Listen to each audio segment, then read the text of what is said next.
Você está no Manual do Ser Humano, um espaço de estudo e reflexão sobre desenvolvimento pessoal, consciência e vida interior aplicados à experiência humana real. E bom, vamos imaginar a seguinte cena. Uhum. Assistir ao próprio corpo despencando, tipo em câmera lenta, e ouvir com uma clareza absoluta o estalo exato dos ossos atingindo o chão duro. Nossa, Mas sabe, sem sentir absolutamente nenhuma dor. E nesse exato milissegundo, ter a certeza inegável de que existe uma segurança perfeita, de que a essência de quem está observando a cena é indestrutível. é forte isso, né? Muito. E não é só uma metáfora poética, tá? Isso foi exatamente o que aconteceu com uma mulher chamada Colleen Callahan, quando ela tinha 20 anos. É um ponto de partida impressionante, porque o material que a gente tem em mãos para nossa análise profunda de hoje é a transcrição de uma entrevista bem extensa dela, Sim. onde ela detalha essa experiência de quase morte, a EQM, né? Mas o que torna essas fontes verdadeiramente singulares não é só o relato do além. Exato, não é sobre nuvens e anjos. Pois é, não é mais um catálogo sobre túneis de luz. É tipo um tratado sobre a mecânica de como a nossa realidade cotidiana funciona. De que a vida é um sonho lúcido, sabe? Uhum, um cenário que a gente mesmo projeta. E é por isso que o nosso estudo de hoje tem uma missão super clara. A gente vai decupar essa estrutura dessa entrevista para tentar responder a uma pergunta central. Que é fundamental para quem busca desenvolvimento pessoal. Isso. A pergunta é como despertar na simulação em que a humanidade vive. Como a gente desativa essa máquina de criar sofrimento. Com certeza. E para entender como quebrar as regras desse sonho, a gente precisa voltar para o instante exato em que a percepção de realidade da Colleen simplesmente estilhaçou. Bom, o contexto pré-acidente é vital aí. As fontes relatam que, desde os 15 anos, ela tinha adotado uma postura assim de empirismo estrito. Uhum. Aquela coisa bem cética, né? Exatamente. Tipo, se algo não pudesse ser medido ou testado no mundo físico, simplesmente não existia para ela. Essa visão extremamente materialista acabou drenando toda a magia, sabe? Secou tudo. Sim, o mistério da vida cotidiana. O mundo virou um mecanismo meio frio.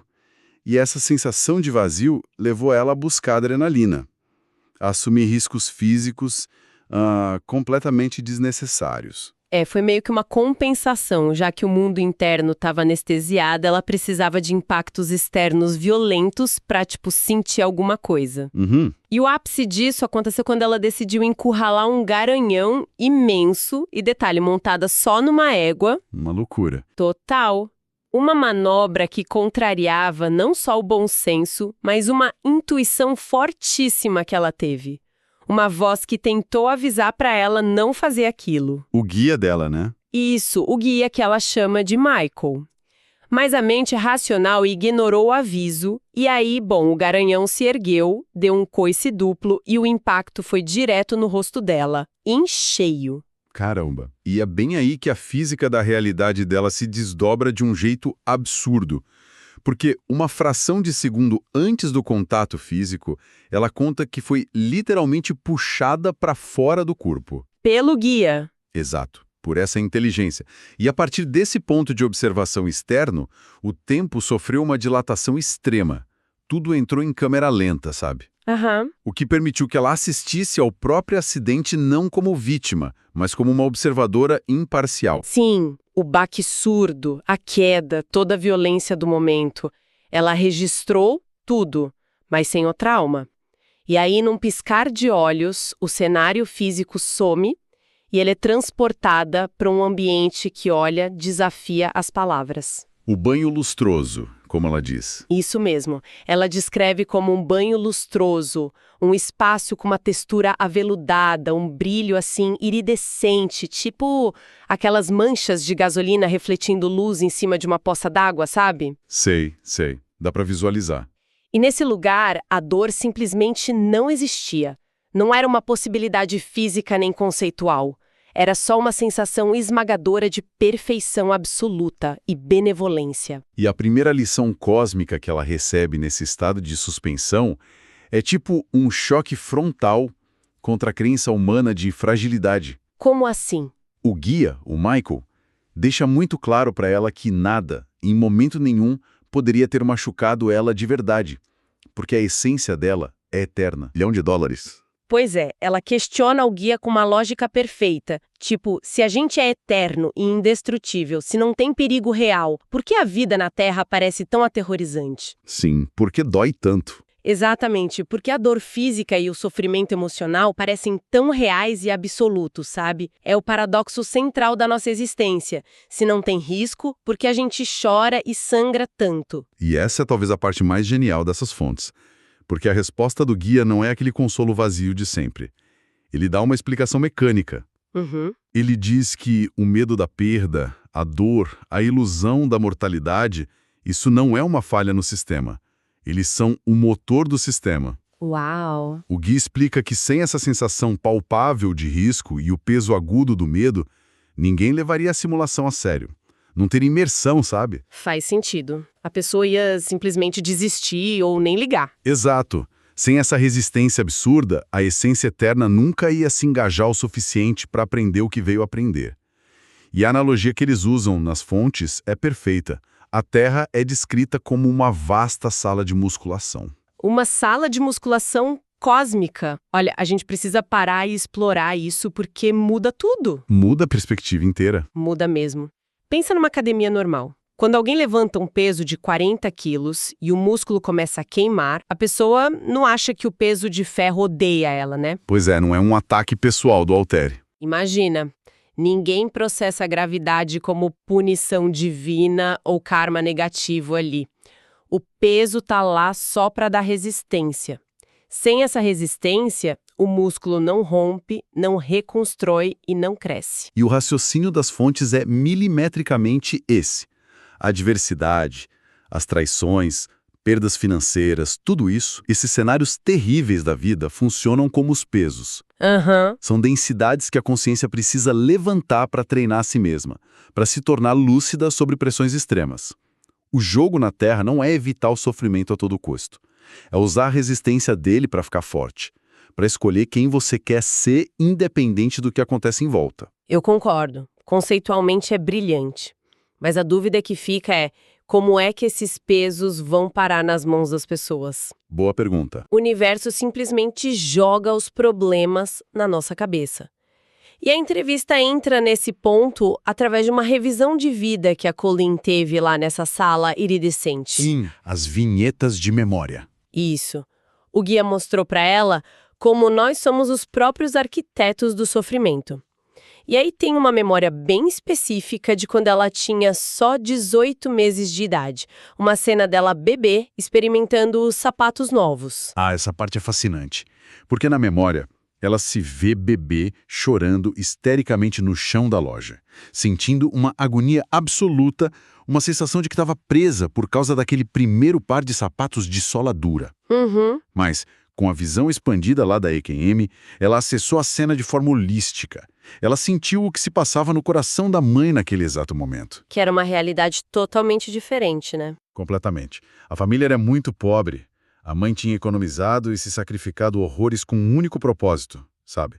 Proteger os pés da filha do frio e de machucados. Tá, mas aqui, como pesquisadora, eu preciso puxar o freio de mão. Pode falar. Como é que um bebê de 1 ano e meio, que mal tem cérebro para falar, consegue criar um rótulo psicológico tão complexo como aprisionamento?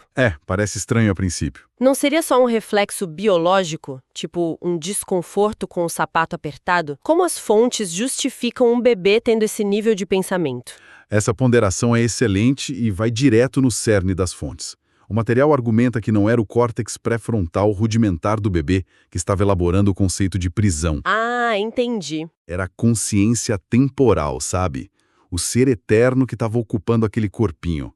A consciência traduziu aquela restrição física através da lente do medo e colou o rótulo de aprisionamento na situação. E o insight vital dessa cena é exatamente essa desconexão absurda entre o fato objetivo e a experiência subjetiva. Perfeito. O evento em si era amor materno puro, mas a consciência, através do bebê, aplicou um filtro de medo, rotulou como tortura.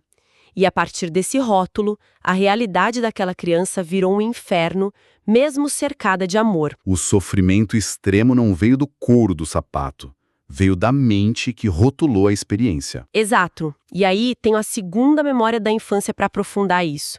Ela se vê apanhando nas pernas do pai com uma vara. Uma cena muito dura. Muito. Mas, nesse instante de trauma, aconteceu uma dissociação. A consciência dela saltou para fora do evento, observou o próprio corpo apanhando e teve um clique. A epifania. Isso. Ela percebeu que não era aquele corpo. O corpo sentia dor, mas o ser que observava tinha um domínio completo, sabe? Intocável e sereno. E quando a gente junta essas duas memórias, o guia basicamente destrói essa nossa ideia de vitimização. O mundo não é um lugar mau atacando inocentes. É um ambiente neutro. Uhum. É um sonho onde a gente projeta as nossas dores e medos inconscientemente, rotulando as situações, e depois a gente olha para fora e culpa o cenário pelos monstros que nós mesmos criamos. É jogar fora o próprio poder. E essa arquitetura leva a gente para a próxima grande questão do nosso estudo. Se a gente constrói a nossa experiência assim, de onde viemos? Como viemos parar dentro da simulação? A cosmologia do negócio, né? O guia explicou isso para ela. Tudo se origina na fonte primordial, que a gente pode chamar de Deus ou consciência pura. E a criação não é como um artista esculpindo algo separado dele. Acontece por fractalização. Isso. E para visualizar, é só pensar num holograma. Se você quebra um holograma em 1000 pedaços, cada pedacinho não tem só uma parte da imagem? Tem a imagem inteira. Exato. A informação completa do todo está lá, só que numa escala menor. A fonte se estende, o que significa que cada um de nós não é uma criação subordinada, é um fractal direto da fonte. Nós temos todo o potencial criativo, né? Todo. A capacidade de gerar realidades, histórias. As fontes até chamam a gente de pequenos deuses. Pequenos deuses que esqueceram quem são e acham que são os personagens que criaram. E aí entra um conceito-chave nas fontes, o daemon. E, olha, deixando bem claro para quem nos escuta, não é demon com E da mitologia, não tem nada a ver com tridente e punição. É demon com A. Isso, demon com A. É um termo que remete a uma inteligência superior, ao eu desperto.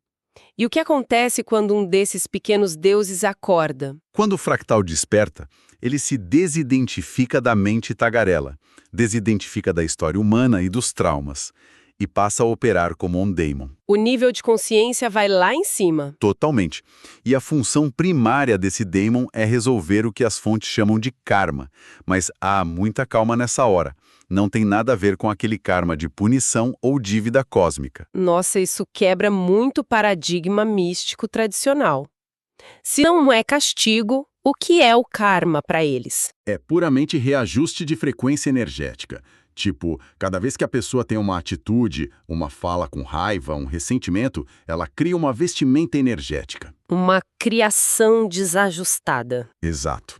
O karma é o trabalho meticuloso desse demon de varrer essas criações passadas e ajustar a frequência delas até que voltem para a perfeição da fonte. É purificação de código. E depois que limpa... Aí o demon foca em construir o Dharma, que é o propósito original dele. Cara, a forma como esse demon atua na malha da realidade dá um nó no cérebro. Porque durante a revisão daquela surra que ela levou do pai, a Colleen percebe algo alucinante sobre o tempo. A intervenção temporal? Sim, aquela força serena que ajudou a criança a não quebrar psicologicamente lá atrás não era um anjo da guarda qualquer. Era o eu futuro da própria Colleen. Ela mesma, já na forma de demon. Exatamente. A consciência viajou de volta no tempo para amparar a versão do passado. Isso desafia toda a física linear que a gente conhece. Como é que funciona esse loop de tempo na visão do guia? Então, a dificuldade da nossa mente é processar o tempo como uma linha reta, né? Passado, presente e futuro. Mas para o daemon, o tempo é uma paisagem simultânea, um campo aberto onde tudo acontece agora. Uhum. Então, um fractal desperto pode intervir em qualquer ponto da malha do tempo para ajudar o eu do passado a despertar. O suporte cósmico que a gente implora às vezes é o nosso eu do futuro estendendo a mão. É de explodir a cabeça. E isso traz uma reflexão muito prática, sabe? Se somos pequenos deuses criando realidades e manipulando até o tempo, a mente logo vai para a lei da atração. É inevitável pensar nisso. Total, porque isso é clássico do desenvolvimento pessoal. Pensa positivo que o universo atrai para você. Mas aí as fontes dão uma rasteira monumental. A Colline rejeita a lei da atração categoricamente. E ela é bem incisiva nisso. Ela diz que não existe dessa forma. Onde está o erro dessa teoria segundo o material? O erro está na passividade oculta na palavra atração. Como se tivesse a pessoa aqui, o desejo lá longe e um universo no meio que precisa ser convencido a trazer as coisas. Jogando isca para ver se o universo morde. Pois é, a Colline fala que isso subestima o nosso poder. Sendo fractais da fonte, a gente não atrai nada. A gente cria ativamente, a cada milissegundo. E o termo que eles usam para isso não é atração, é tunneling. Cavar túneis. Exato. Vamos trazer isso para a realidade para ficar cristalino. Imagina que alguém quer muito uma promoção no trabalho. Na lei da atração, a pessoa faz um quadro de desejos, vibra alto e senta para esperar. Isso. E no tunneling, como seria? No tunneling, a pessoa não joga um sinal para o espaço. A cada pensamento ou crença, ela está literalmente esculpindo o chão à frente dela. A realidade se condensa dependendo da configuração interna. Se a pessoa quer promoção, mas lá no fundo tem uma crença de que não é boa o bastante, ou que o chefe é mau, o motor de criação dela vai materializar cartas de rejeição e chefes tóxicos no próximo passo do túnel. Nossa, é igualzinho a renderização de um videogame de mundo aberto. Boa analogia. Porque num jogo, o mapa inteiro não tá carregado de uma vez na memória, né? O chão só aparece, só renderiza milissegundos antes do seu avatar pisar nele. Exatamente. A paisagem ganha forma dependendo de para onde você olha. A gente está construindo as paredes do túnel enquanto anda por ele. E o grande drama humano, o que gera a ilusão de que não temos poder, é que a gente cava isso de forma completamente inconsciente. As pessoas não notam que o martelo e a pá são as emoções e medos delas. E aí criam túneis escuros e depois choram encolhidas no canto com medo dos monstros que renderizaram. Perfeito. O objetivo da sala de musculação e de guias como o Michael é chacoalhar a gente para criar lucidez.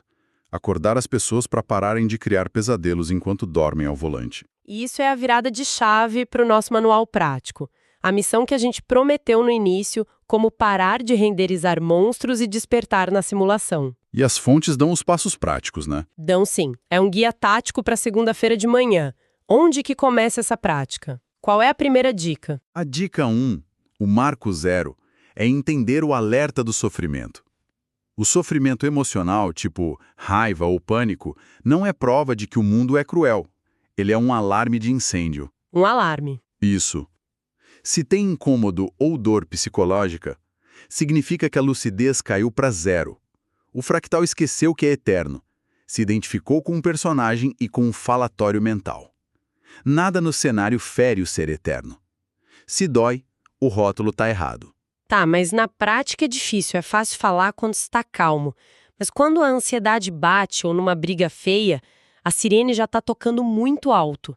Não dá para fingir que não está acontecendo. Qual é o antídoto imediato? Aí vem a dica 2, torne-se o observador. Quando o alarme tocar, em vez de mergulhar no drama da mente, a pessoa dá um passo para trás. Observa a conversa mental. A Colline sugere umas perguntas-chave para isso, né? Sim, ela manda perguntar: o que eu estou dizendo a mim mesmo agora é verdade? O rótulo que eu estou aplicando está me servindo? E a resposta, na maioria das vezes, é um grande não. É só a gente repetindo a história do bebê com os sapatos apertados. Exatamente, criando algemas de tortura do nada. Tá, mas fazer a pergunta quebra o pensamento. Só que a emoção, tipo a ansiedade, tem um peso físico no corpo. Como a gente tira o poder da emoção ruim? Na dica 3. A dica 3 é: retire a energia. É a física da atenção. Os medos e as historinhas não têm bateria própria. Eles são eletrodomésticos fora da tomada. A única coisa que mantém eles vivos é a atenção humana focada neles. Ah, então nós somos a tomada. Sim, a atenção é a energia que alimenta o monstro. Então, quando você vira o observador e nota que o rótulo não serve, você corta a energia, tira o foco.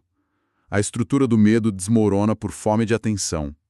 E a energia vital volta para você, aumentando sua lucidez. É um reaproveitamento de energia absurdo. Em vez de gastar voltagem num filme de terror, a gente guarda. E esse estoque leva para o estágio final, a dica 4. Deixar de ser só observador para virar o escolhedor. O chooser, né? Isso. Porque antes a pessoa ficava na defensiva, pagando incêndio emocional. Mas no escolhedor, a reatividade quase some. A pessoa não espera o cenário se formar para tentar reagir bem. Exato.